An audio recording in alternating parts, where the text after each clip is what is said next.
SB9, what is it? Should we be scared? If you're an investor, are you excited? If you're a neighbor, are you pissed? Let's talk about it.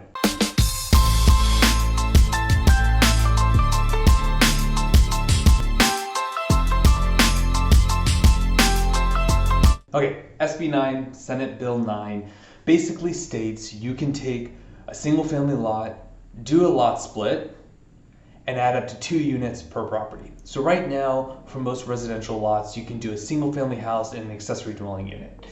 It's basically the same thing. The only difference is if you split the lot, you can now do another single family and another, we'll call it ADU. They don't necessarily specify ADU, but that's the concept. So you can take a single family home, turn it into 4 units. Right? So if you're an investor, you're like, that's awesome. If you're a neighbor, you might be kind of pissed because that can create more congestion in a neighborhood. A couple things to think about. One, the minimum square footage has to be 800 square feet for those additional units. So they're not going to be huge, but again, that's the minimum. But the big kicker is that it all depends on the setback requirements. So every lot is different. Not all lots may directly qualify, right? If we think about it. Now, we still have to read more guidelines, and what happens in LA is going to be different than Fresno, which is going to be different than Sacramento. So every area is going to have its own jurisdictions that they still need to work out. So this will be a developing story, so to speak, and I'll be sure to report on it as I learn more. But that's the basics of Senate Bill 9.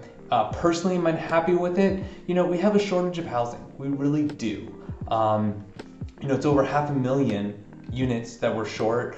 The government, our lovely governor and everyone else, whether you like them or not, they're trying to tackle this housing shortage issue. Some of it's working, some of it's not. So this is just another way to make it happen.